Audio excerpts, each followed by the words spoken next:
Hi everyone, thanks for watching. I'm Lauren from Guthrie and Ganny, and in this video I'm going to be sharing with you the recording of my live sewing and dressmaking themed question and answer session that I did on the Instagram platform on Monday the 5th of December. So lots of viewers have sent in questions beforehand which I'm going to be answering, all on the theme of sewing, dressmaking tips, recommendations for different fabric and pattern combinations, so lots of inspiration to be had. You'll see me just reading the comments that are coming in live as well. Quite a few people do watch live, so it's quite a good way for everybody to share knowledge and experience. So if you are watching back on YouTube, then I will read out what people are saying live just so that you can benefit from that as well. But do feel free to leave a question in the comments if you want to ask me a question to answer in a future week, or if you've got anything that you did want to share with anyone that from your experiences as well, then feel free to leave a comment there too and I can add it onto my list for next week. This will be the second to last one of 2022, so I'll do one more live next week and that'll be the last one for this year. But thanks so much for watching. I'm going to switch to the live video just now. I hope you enjoy it and I'll see you soon. Bye! Hi everyone, thanks for watching and joining in for this live tonight. I hope you're all doing well and it's nice to see all of you.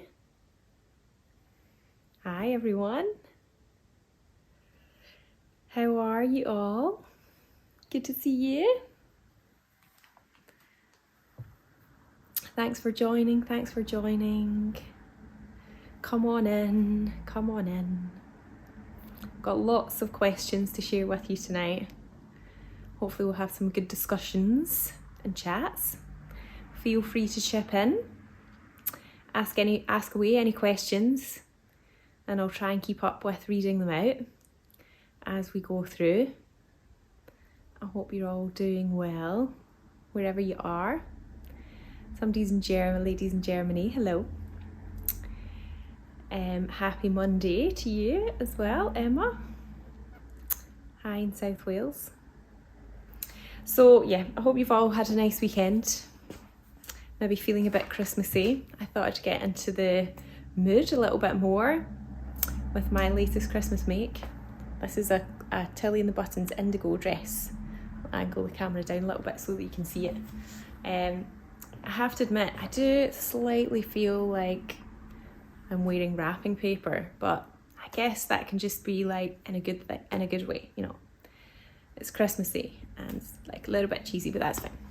And this is one of the Liberty Tanalons of their little Christmas collection, so there are other ones as well. And I've made one other Tilly and the Buttons indigo dress before, and I made it using one of the Atelier Brunette viscose crepes, and it hangs totally differently. Obviously it's a viscose, so it's like swishes a lot more, whereas the skirt section on this one just feels a bit more kind of voluminous.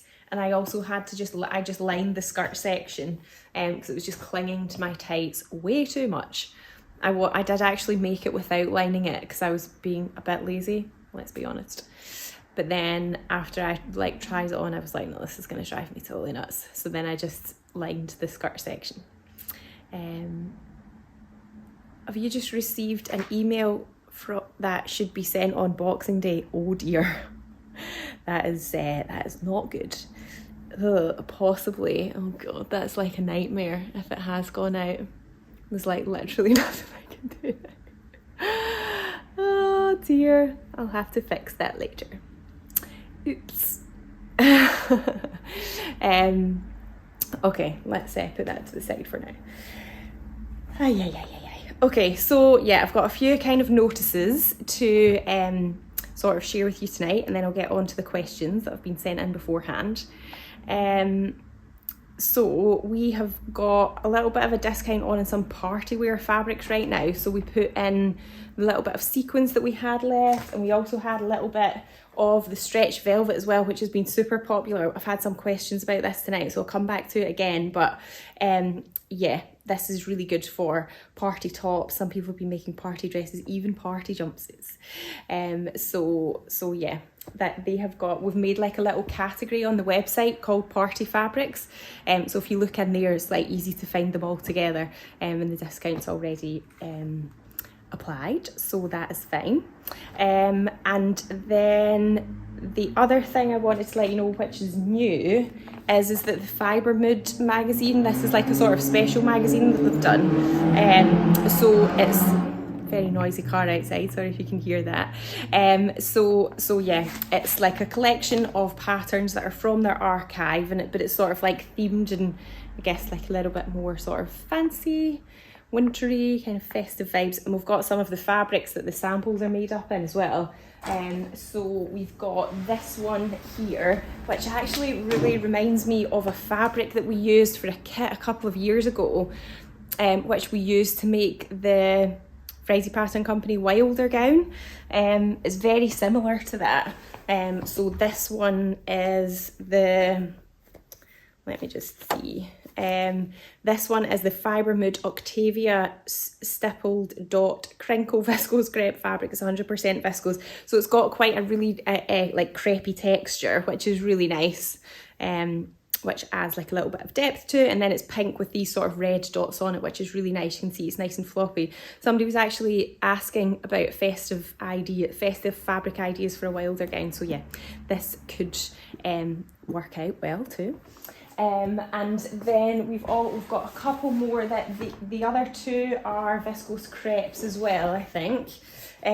So this one is the Fibremood Gilia crosshatch crinkle viscose. So it's a gorgeous sort of teal colour, if you can see that. And then it's got kind of like pinky sort of mauve kind of crosshatch design on it, which is really nice. So again, nice and floaty and drapey. And then similar base cloth, we have got this one here, which is the Fibremood LED Red Leaves Viscose Crepe. It's $14.80 a metre, and it's a really lovely sort of festive colour. I love this one, with just quite an abstract sort of like leaf print on it, I guess. And then the last one is this one here, very on-trend colour. Let me just pull this one over. This one is it's 70% viscose, 30% tencel. It's the Fibremood Sasha Green Check Viscose Tencel fabric, and it's $17.30 a metre. So it's got this sort of checked pattern on it here. Little sort of pinky mauvey dots again. So another nice one. It's really soft. It's a plain weave, so it doesn't have that crinkle texture. It's a bit flatter. So yeah, it's got sort of samples of all of them made up inside, so you can see all of that. Right, I think somebody was asking me some questions. Are the Fibremood patterns from the magazine okay to just cut out, or do you need to add the seam allowance? I have got a feeling that you do need to add the seam allowance for the ones that are in the magazine. If you buy a Fibremood pattern, a PDF pattern from the Fibremood website as like a sort of standalone thing, they send you the files that and then you can choose whether you want to print one that's got seam allowance or not got seam allowance. But I've got a feeling, sorry, I should have probably checked that before I started chatting to you about it, because I always just use the PDF ones. I've never actually used one of the patterns from the magazine. If anybody knows that and can correct me, just let me know. Somebody else is asking about the Boxing Day sale email. How embarrassing is that? I mean, oh, schoolgirl error. Yeah, it's a mistake, clearly. I'm really sorry.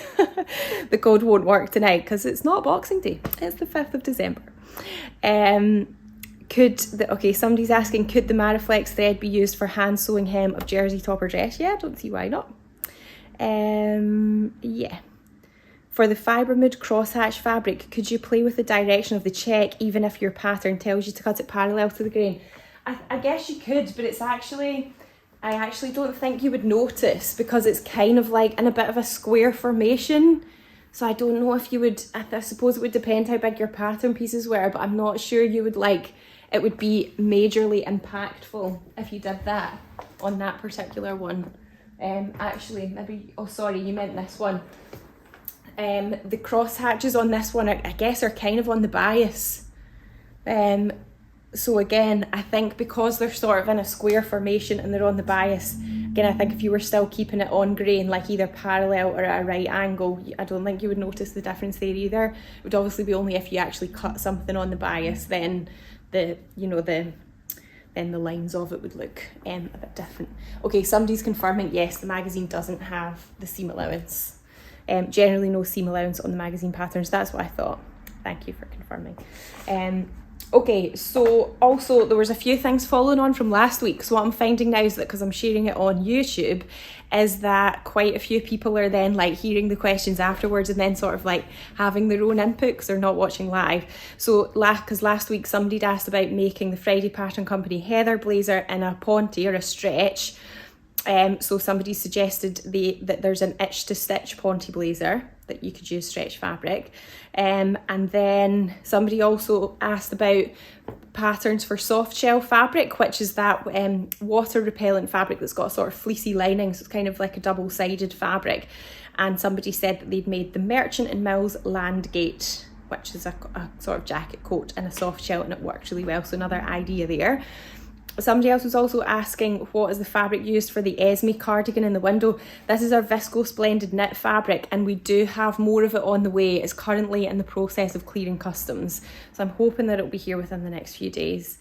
And then we were also talking about finishing off the seam, the cut edge on fabrics before you pre-wash them as well, and like, you know, whether you should do that or not.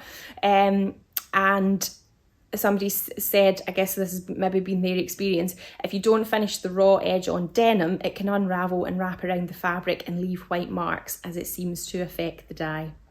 So yeah, I think it's basically what I was saying last week is that if the fabric seems to be like fraying a little bit, it is good if you can finish off the edges, just because it'll save you fabric as well. There's the Metro blazer from Love Notions, which is ponte. Okay, great. So another suggestion there. Okay, so in terms of the tips, the sort of tips and advice related questions, I think I've got more of them tonight. Some of them are got like a little bit of a story behind them, so hopefully they'll be interesting. And usually what I think I find is that if people are, one person's thinking something and asking it, then usually other people are sort of thinking the same thing as well. Okay, so the first question is, my question is regarding tubular ribbing. Is the inside or the outside of the tube the right side? I can never work it out. So this is referring to this fabric here, which is a tubular ribbing because it comes on this little narrow bolt and it is like a tube. So yeah, you use this for neckbands, cuffs on sweaters, and then you can use it on hembands as well. Now, ribbing doesn't really have a right and a wrong side, because it's ribbing. It's a 1x1 ribbing as well. So even the 1x1 ribbing, it looks the same on both sides. So basically, you could use either there.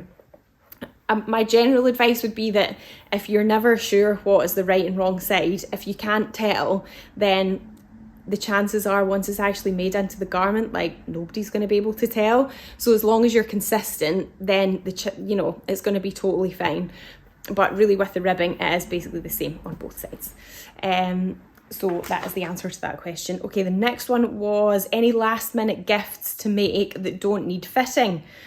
If anybody's got any suggestions, let me know. I was having to think of a few things. I saw Closet Core put out an email recently of like a little tutorial that you could do that was for pot holders. So it's basically just like a little kind of square of fabric with finished off with bias binding. So great to use for scraps as well. So you could do that. Now, if you've got somebody who likes cooking, you could give them something like that, or an oven glove. The other thing that I got given, I think it was last year, was a little set that my sister got me it, but she didn't make it. I think she bought it from someone else who makes them. It's makeup remover pads, like little rectangular ones, and then a larger face cloth, and it's just like little rectangles, and on one side is Liberty fabric, so they look really nice, and then on the other side it's like a kind of terry toweling fabric. I guess you could even reuse like an old towel. Maybe like way to like recycle something as well. You just sort of cut it up. It was basically like you would just get a square of like a towelly fabric and then a square of fabric, sew it around, leave a gap, turn it the right way around, and then top stitch it, and it just makes a really handy little reusable face pad. So that's another idea. Somebody's saying snoods or infinity scarves. Yeah, the infinity scarf that we had, like the little sort of snood thing that we had in the window to go with the cardigan, is basically just a rectangle of fabric sewn into a tube, and then it's just like a little kind of cozy sort of thing that you can wear. So yeah, that's nice and easy too. There's lots of great tutorial ideas on at Sew Hayley Jane YouTube for using fat quarters. A fabulous idea, sustainable beauty / self-care. Yeah, I mean, I use it all the time, like I want to make more. The other thing that you could do as well is we've still got the cracker packs. There's a discount on these as well at the moment. So you get enough to make 4 reusable crackers as well. And they're really quick and easy to make. So it's just a rectangle, then you wrap it around a tube and you can fill the tube up with lots of your own ideas and games or chocolates or whatever. There's lots of YouTube videos under a gift for November with gift ideas. I made those face wipes with bamboo toweling as a thank you gift last Christmas. Also made a pot to store them in, all with yoga fabric, as the recipient is my yogi. She was chuffed to bits. That sounds great. Okay, so the next one was tips on sewing piping. So I don't really have any context into where the piping's getting sewn, but really you need to use, if you've got a zip foot on your machine, that really helps, because really you're having to sew next to the piping, which is raised up off the surface of the fabric. So you can't really get close enough, and usually in my experiences you have to sew like closer to the piping than you think you need to in order to hide all of the stitches, and you can just like go over it again if you're sandwiching the piping between something and you sew it, then you turn it the right way and you can still sort of see the stitches that are kind of holding it all together. You just need to sew over again, but try and sew even closer to the piping, and obviously you can do that if you've got your zip foot on. I think you can get piping foots for some sewing machines. I actually have never used any before. I've always just made do with the zip foot. But yeah, somebody else is saying you can get a piping foot. I thought you could. As I said, I haven't actually used one. I've just somehow managed to make do with the zip foot before. Okay, the next question was, I'm making a Nova coat in the lipstick boiled wool blend. Should I block, fuse, interface it? So this is where before you cut it out, you basically put interfacing like all over it, but you don't need to iron it onto the whole area, because obviously you're cutting it out and then there'll be wastage within that. So what you can do is just iron it on kind of in spots, so it's enough to hold it together, then you cut it out and then you properly fuse the interfacing on. I've done this quite a few times with woolen fabric when I've been making woolen coats, and I always use woven interfacing. It tends to give the fabric like a bit more body and structure. It helps keep its shape a bit more as well. Now, specifically for that fabric, the lipstick boiled wool, it doesn't really have as much give as 100% boiled wool does, because it's a blend of polyester and wool. So I think you could probably get away without doing it, like if you didn't really want to or you couldn't be bothered, because I don't think it's going to like bag out as much or stretch like boiled wool does. If it was like 100% wool, boiled wool, and you know, when you feel it, you can feel that it's got a bit of a give in it, then I would probably suggest that you do it with that. So yeah, hope that helps. The next one was, is having a good ironing board important? I would say definitely yes. I actually also, when I sew at home, I use my ironing board as almost like a bit of a workbench really. So I would cut out either in the shop or the studio, or I cut out on my kitchen island. And then when I'm actually sewing at home, I sort of work between, I have my ironing board up high so I can stand on it, and I kind of use it like a little, you know, when I'm not actually sitting at the machine, I use it as a sort of surface to work on.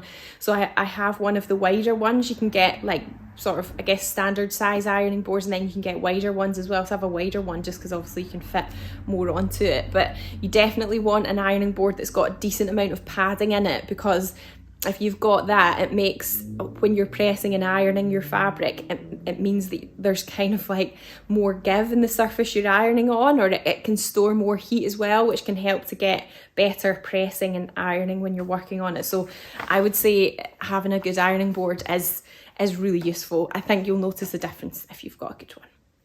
Okay, the next one was, will you be restocking the navy sanded twill from the philipa kit? Yes to that. It arrived today, so it should be back in stock tomorrow. And then the next one was, just about to start the Adrienne blouse in stretch green velvet. Any tips? So this is the Freddie Pattern Company top. It's quite fitted bodice, but then it's got these beautiful big balloon sleeves with some elastic over the top here. and this is the fabric here. So it is quite slippy and sort of slinky.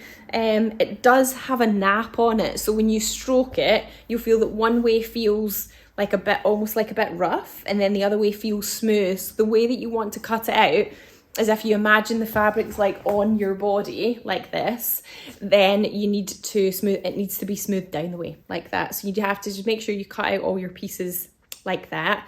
And then when you sew your seams, ideally, if you can, always start at the same point. So like when you come to do your side seams, for example, always like start at the top and go down, start at the top and go down, because the fabrics can just sort of shift against each other a little bit otherwise. So if on one side you start at the bottom and go up, and the other side you start at the top and go down, it might result in things just sort of distorting a little bit. If you've got a walking foot, that probably might help as well, just because it will help to feed the fabric through a little bit more evenly. And yeah, it is synthetic, so don't have your iron too hot either. Just test on a little scrap what temperature your iron needs to be at. Okay, somebody's also saying often an invisible zip foot works for piping too. Yeah, that sounds good. Maybe depend on how thick the piping was. The invisible foot I've got, I don't think would work, but I know they're different. Okay, so somebody's suggesting with the velvet use a pressing cloth when ironing. Yes, that is a good idea. That will definitely stop it from kind of like going a bit shiny as well. Okay, so the next question was, I'm totally clueless about needles and how to choose the right one. I know about denim versus jersey versus standard, but I have no idea what the numbers mean or how to choose the right standard needle. So I did bring a few needles over. Where have we got in my little pile of things to show you? So yeah, you can get jersey or stretch needles, which are ballpoint needles. So it just means that instead of stabbing the fabric, they sort of push through it a little bit more. So it's going to minimise you getting the chance of getting holes or ladders forming in your fabric. So that's the jersey / stretch / ballpoint. They're all kind of the same. And then the denim ones, they're just a bit sort of stronger and thicker. The shaft's a bit different on them, just so that they can cope with the thickness of the denim. So would also be good for like thicker cotton canvases and twills and that sort of thing. And then for the then you've got your standard Microtex. I'll talk about them first. Microtex are just extra sharp needles, so they're really good if a fabric's got a very dense weave, or if it's a very lightweight fabric. I use Microtex needles a lot on viscoses that are especially have like a darker print on them, because it can stop little sort of pulls or runs coming in it. And then the standard ones, I guess just standard for like everything else. Now in terms of the numbers, I usually go by the numbers that's in the tens. It's kind of got 2 numbers at the bottom. You see that there? So this standard mixed pack, for example, goes 70, 80, 90 and 100, and that's just referring to the thickness of them. So the lighter or thinner or finer the fabric, the smaller the needle size that you want, or the thicker the fabric, the higher the needle size that you want. Now I would say generally, like on the whole, most sewing is going to be fine with a size 80. But you might find that maybe if you're sewing something and your machine is just making like a bit more of a weirder like noise or kind of clunky noise, or maybe it's a fine fabric with quite a dense weave and you use an 80 and then it just seems like the holes that the stitches are making in the fabric are too big, then you use a finer needle. I mean, really, the worst thing that's going to happen if you use the wrong needle in your project is it's going to break. And then, you know, obviously you need to be careful. You don't want it to like peg in your eye or anything. And to try and make sure you find all the little bits. But, you know, you can obviously just replace it. Or if you use a needle that's too thick or chunky for your fabric and using very fine fabric, then it just might make the stitches look a little bit weird, or it might sort of damage the fabric a little bit. So, you know, if you're not sure entirely whether you should change your needle size or not, then just have a little practice on some scraps and see how the stitches are forming, see how it looks, see how the stitches are sort of sitting into the fabric, if the holes in the fabric are too big or not. You know, the more you see these things, the more you sort of get used to what's normal. Okay, somebody's saying that Schmetz needles have an app which goes through needle types, needles by fabric type, etc. That sounds really good. So it's a specific app on that, so worth looking up, and you could know more about it there. I do also have a video and a blog post as well, which is a few years ago a few years old now, but you know, same information. Nothing's significantly changed in the world of machine needles in that time. Okay, the next one was, if you could only have one hot hemmer, which would you choose? So I did a reel about these two hot hemmers before. They're basically pressing or ironing gauges. They're really useful. And yeah, somebody's asking, like, if you could only pick one, what would you choose? This one's quite a new one that we've had in stock, so I haven't really used this one quite as much. I've mostly just used this one, but I would say that I mostly use it for pressing. I personally mostly use it for pressing hems, in which case probably this one. I think if I had to choose, I probably would choose this one, just because it's longer, so you don't have to reposition it as often. But I would say that maybe this one's a bit more versatile, just because it's got like that curved corner bit there. It's good for patch pockets if you're sewing them on with either a rounded corner or a pointy one. And then obviously you can do hems with this as well. You just need to reposition it more frequently. I think it depends maybe what type of things you sew more of.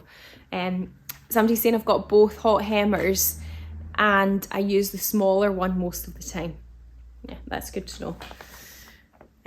Okay, so the next one was, do you need to pre-wash ribbing fabric? That was the fabric I was showing you earlier. I would say yes is probably best practice to do, especially if you're pre-washing the fabric that goes with it as well. So yes to that one. That's my personal suggestion. The next one was tips for sewing buttonholes on trousers / jeans waistbands when you have some very bulky areas. So I would say, back onto the needle thing again, make sure you've got the right kind of needle. That's going to help, especially if it's quite thick or bulky.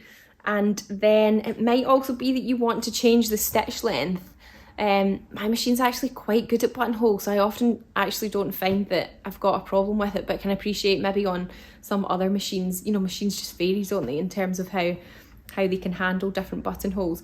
I saw that somebody else had suggested, there was another post that somebody shared recently that was tips on sewing buttonholes, and I think someone said you can adjust the length of the stitch as well, because I think if you think about it, a buttonhole's a lot of dense stitching all together, and the crucial thing is you don't want to get it to get stuck on the same point, because the thread builds up really, really quickly, and then the whole thing just sort of gets stuck and knotted.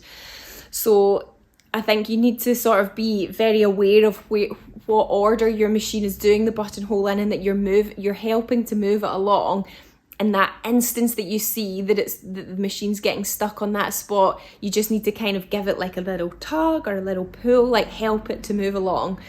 I have also in the past, really annoyingly, sewn my belt loops down before I've done the buttonhole in a waistband, and then I've been like, why have I done that? Because now the button loop's in the way, and it's really annoying to do the buttonhole that way. So, you know, if you can like minimize other stuff that's round about the buttonhole before you sew it, then that can help as well. I guess the other thing with like thicker fabrics is obviously like make sure you're trimming back your seam allowances where you can. Make sure you're giving it a really good press as well, so it's definitely like as flat as it can be. It might be you want to use a wooden clapper as well, which is just that block of wood that you steam it and press it, and then you squish it down with the clapper to make it nice and flat, because then that's going to be easier for the machine to handle as well. So hopefully a few things to try there. Okay, the next one was, how would you do a full seat on the Cleo and adjust for a sway back?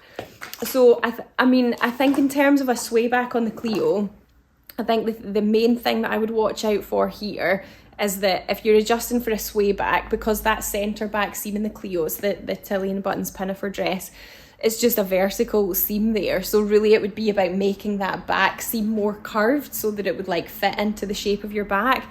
But the Cleo is designed to be like a bit of a looser fix. It doesn't have any openings at the side seams at all. So you would just need to make sure that any adjustment that you did for the sway back, which would essentially be making it like smaller above your hips, is that adjustment would still allow you to take it on and off over your hips. Or else you're going to have to just introduce some kind of like opening or some sort of like button thing at the side. And then in terms of the full, where did my question go? The full seat adjustment on the Cleo. I did draw out a little sort of thing here. I wonder if I can like hold this up so you can see it. I made like a little mini thing. So that's sort of like the shape of the the Cleo pinafore. So that's the center back seam there, and that's the curves, then the straps come out here. So really it's a bit like how you would do it on trousers as well. You just need to like make a slash in it here and then literally like spread that out, because then that's making this bit longer, or like creating more fabric here, which is going to make it fuller at the back. How much you do that on is going to be like a bit of a trial and error, but usually like a little goes a long way.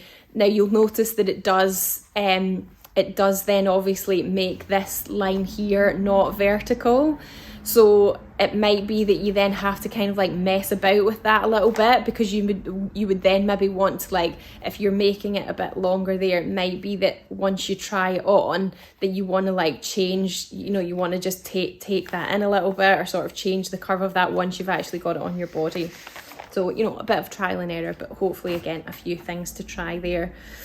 Okay, the next one was how best to alter a pattern from a zip back to a zip front for breastfeeding ease.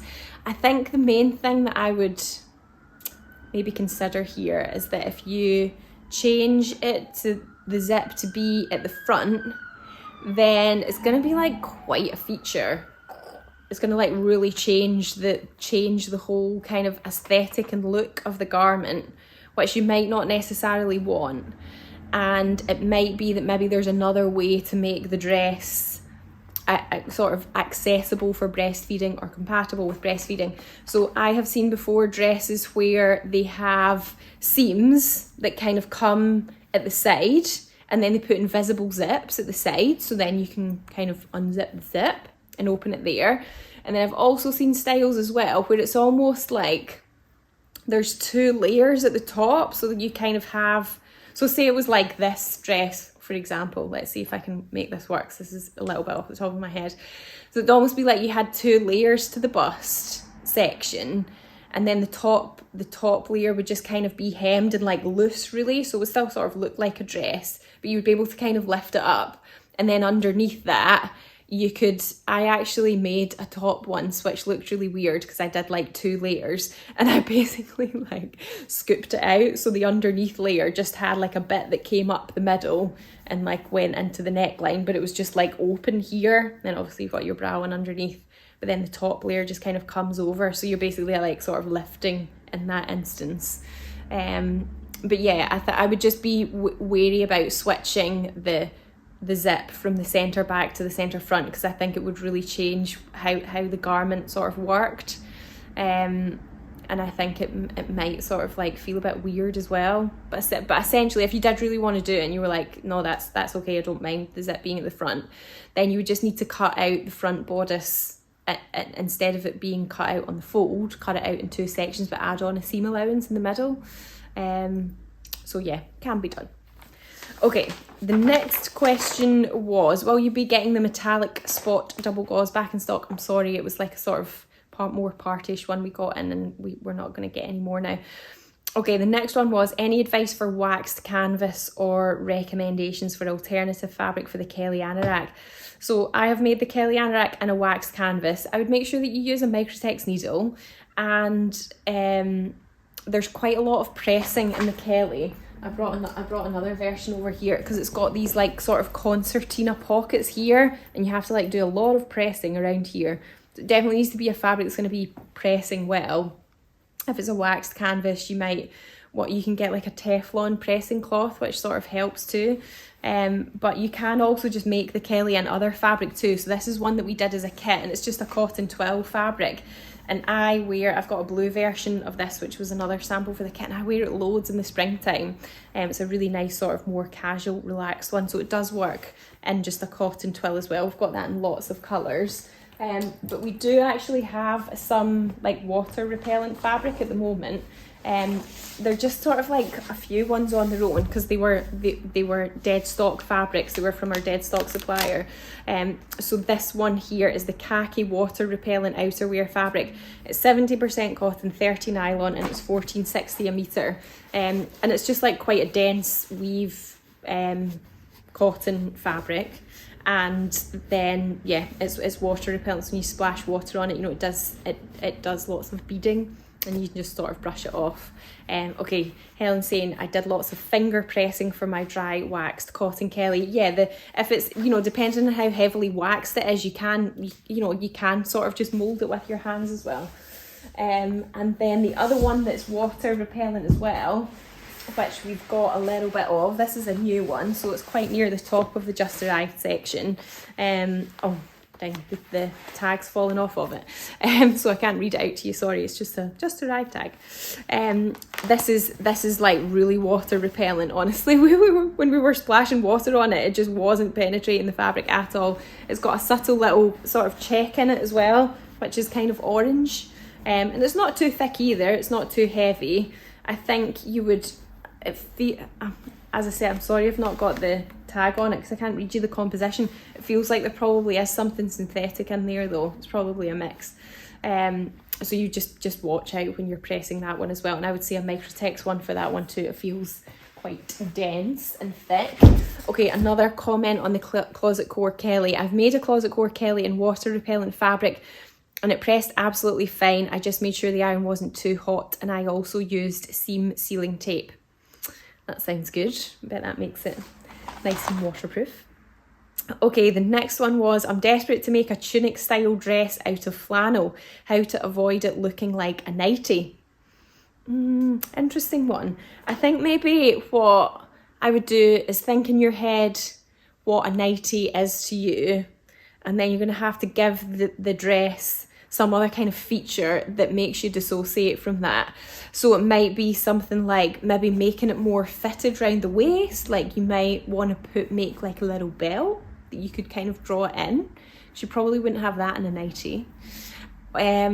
Or maybe it's got like some other sort of feature or detail on it. Maybe it's got like some buttons or something, or like a yoke detail or some sort of pleat or something. But yeah, I don't know, it might be one of those things where you think it's a nightie, but other people are like, no, it looks like a really nice dress. Okay, the next one was about jersey neckbands. So this lady said, I usually do 85% length of a neckband. So this is when you're making a neckband on a stretch garment and you make the neck, so she's saying she makes the neckband 85% shorter than what the neck opening is. So this is what she normally does, but I have some French terry that doesn't quite have as much elastane as normal. Should I make it a bit longer or shorter to compensate? So in direct answer to that question, you would need to make it a bit longer. So if the fabric's not as stretchy, then it would need to be a bit longer in order to be able to fit in. But what I actually don't use like an exact percentage calculation when I'm doing neckbands.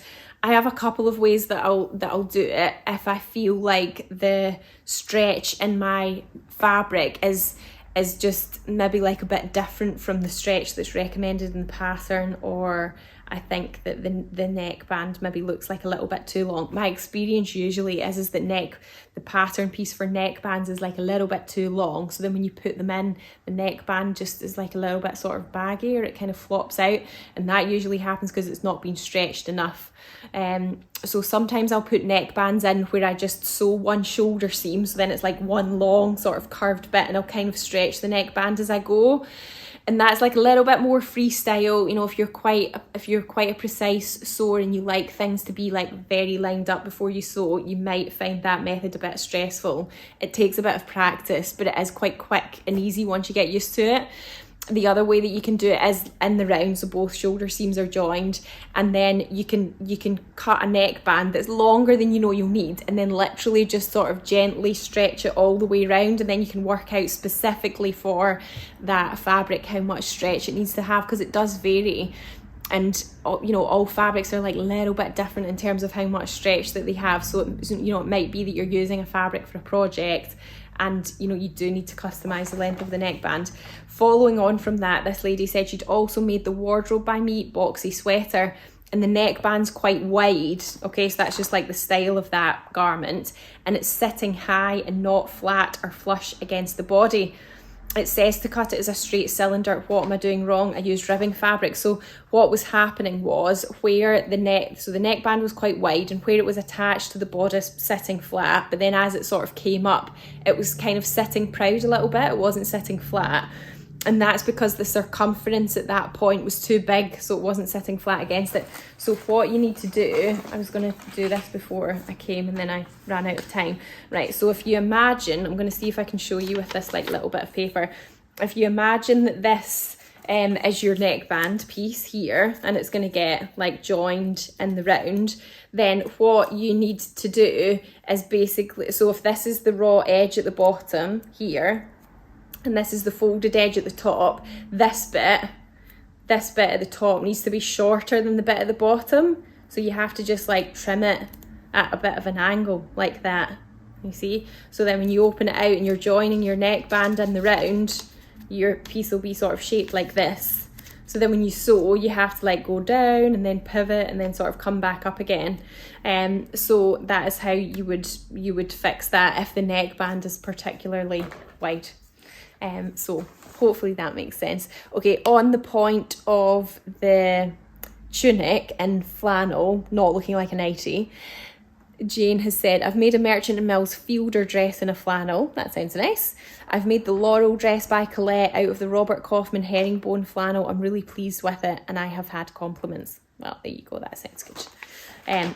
Okay, so the next question was, I've finally decided to sew the ginger jeans kit.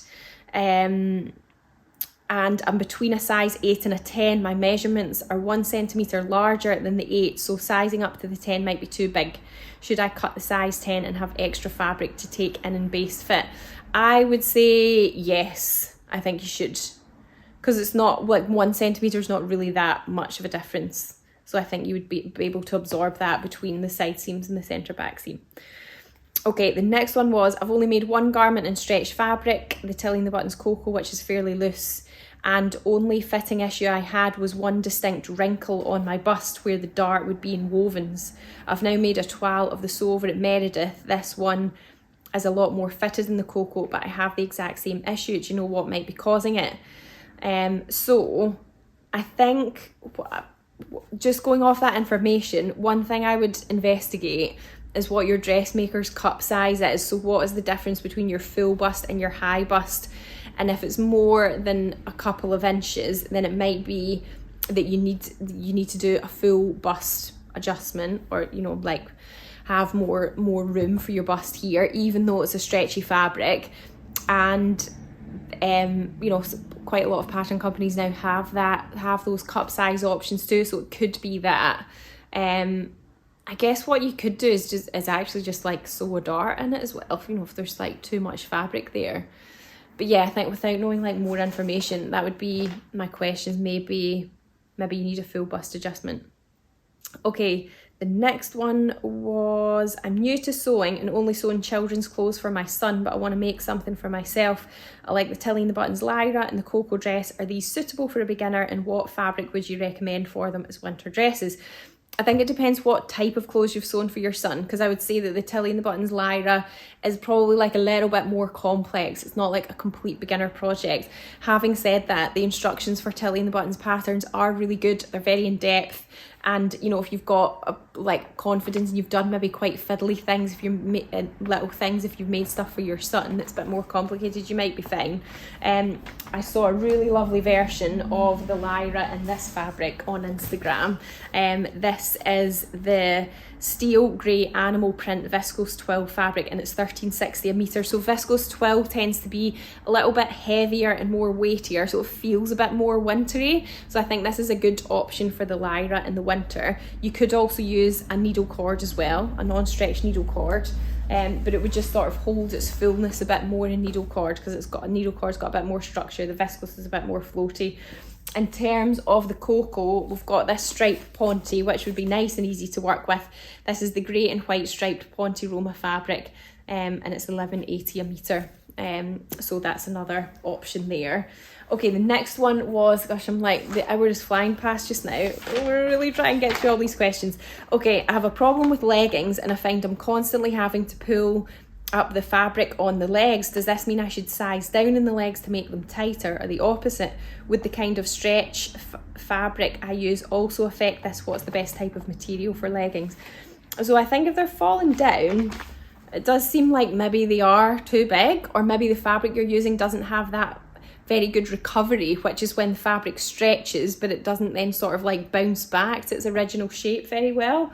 So it could be to do with the fabric. But I'm just looking for a fabric that I brought out here. So we did a leggings kit earlier in the year, and I'm really sorry if I found the perfect fabric for that. Now we don't have any anymore. But I'm slowly coming around to the idea to like doing a custom order for it too, after lots of requests. But we do have this fabric, which is also good for leggings. It's the loop back jersey fabric.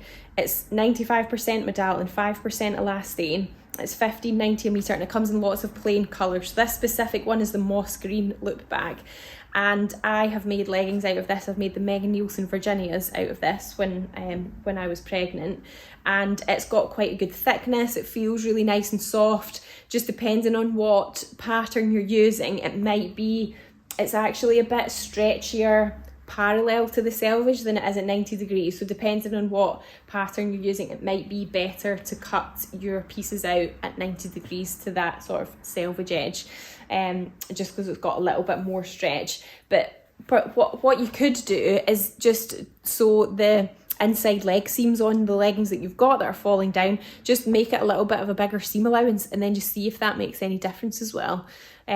Maybe also think about what's holding them up, but again, it will depend on what pattern you're using. But maybe you need tighter elastic in the waistband. Just tighten that up a little bit, just so it's like gripping onto your waist a little bit more.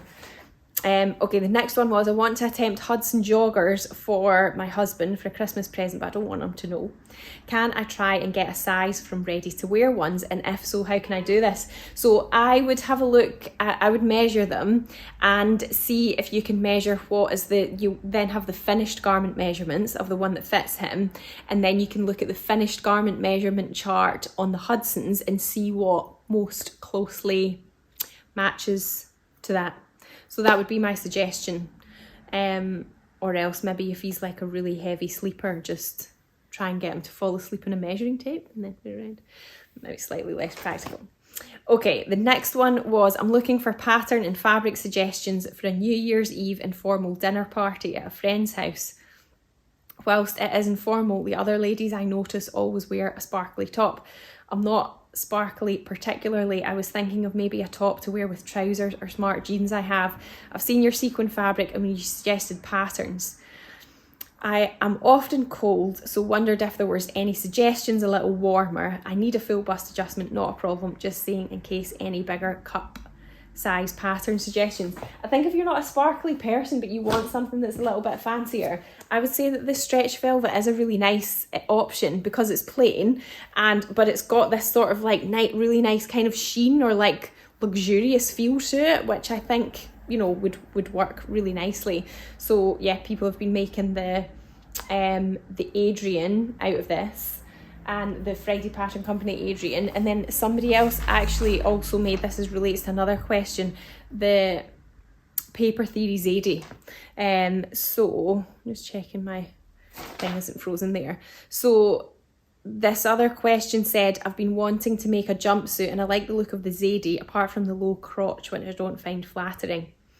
I realise I need this in order to sit down. I know in the fabric suggestions you can use knit/jersey. I like the stretch velour in your shop. That's what that one is.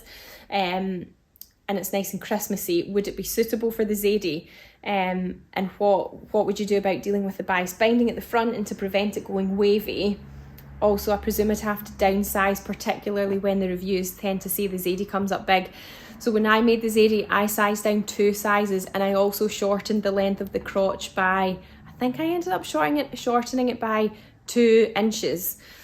But so yeah, you could definitely shorten it, especially if it's stretched as well, because then you've got a bit more give in the fabric.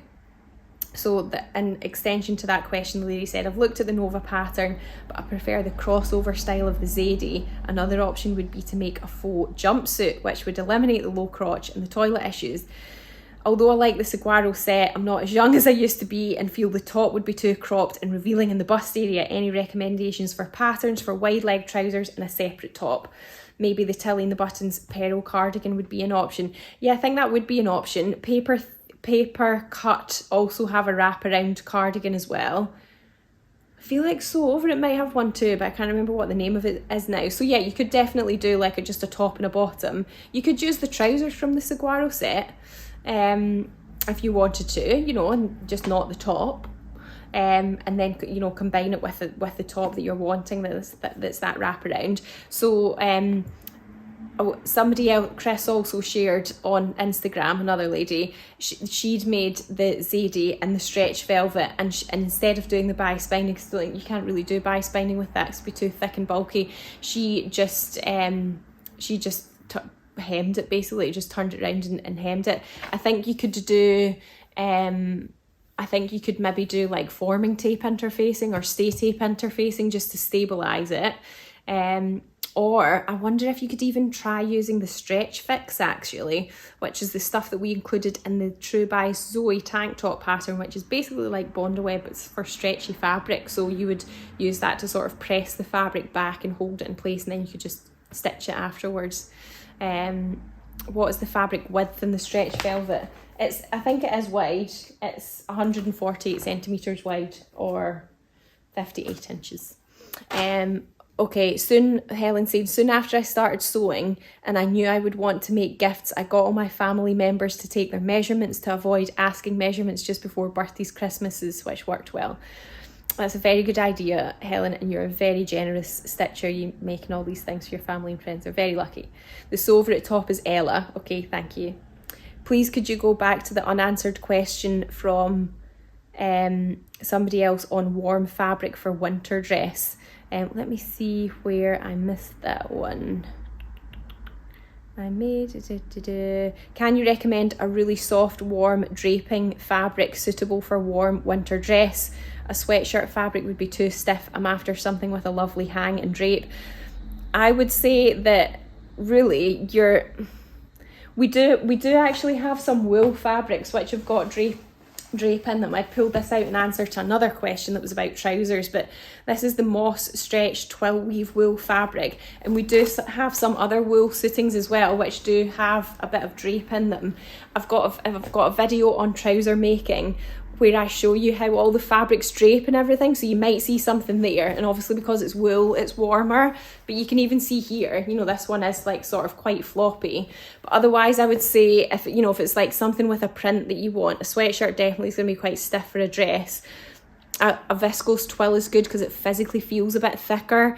You could also use flannel, cotton flannel, that physically feels a bit thicker. But really I would say layering is key. If you want to feel warm and you wear a dress, I've got really cosy tights on just now. I've also got my Zoe vest top on underneath, and then I've layered it up with a cardigan. So, you know, I do think layers are key. If you want to wear like a sort of pretty fancy dress that's got a print, then layering is important.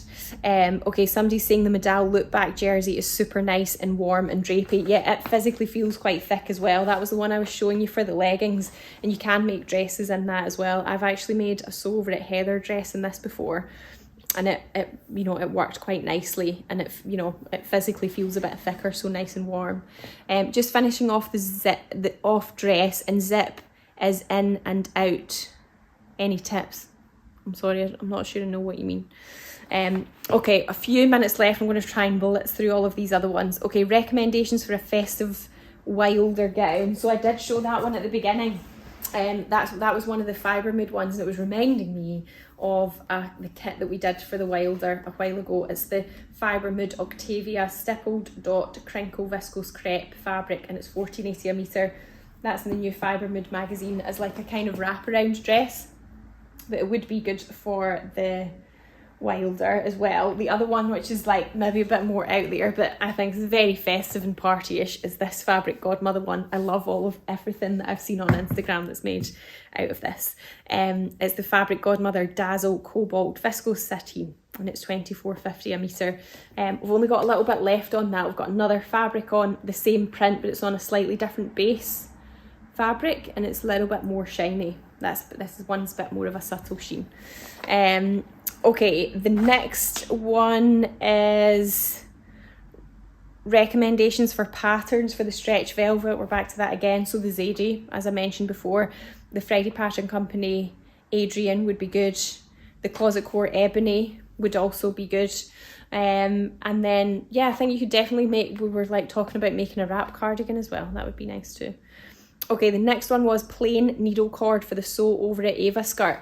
That's just like quite a sort of, you know, standard kind of fitted, like quite a classic sort of straight skirt with a centre back zip and some side seam pockets as well. It's nice sort of base one to have. I would just be a bit cautious using needle cord for that, only because sometimes needle cord can be quite lightweight and I think it might be too light for the fabric. But we do actually have some stretch needle cord which I think would hold its shape a little bit more. This particular one's the Carnation Stretch Cotton Needle Cord. It's $14.60 a metre. It comes in lots of colours. I feel like it might, I feel like you'd probably need to line it though. It might cling to you if you're wearing tights or leggings with it. So yeah.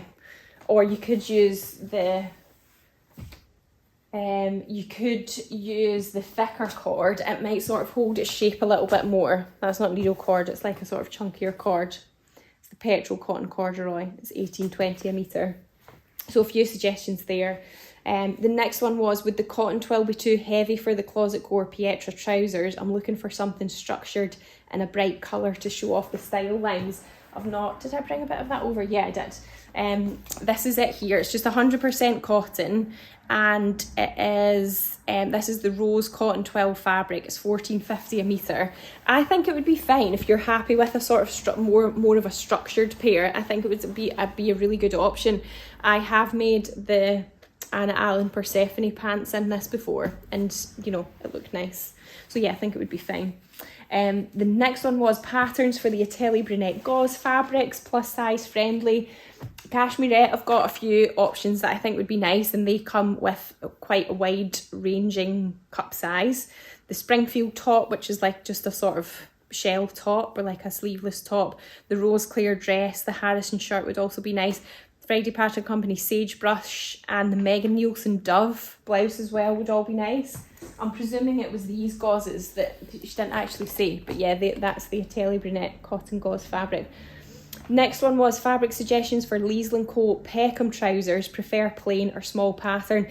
These are quite similar to the Closet Core Sasha, so it's like a kind of classic pair of sort of smart fitted trousers. So really the stretch cotton twill that we've got would be good. This one comes in a couple of colourways. It's the Flower Burst on Navy stretch cotton sateen fabric.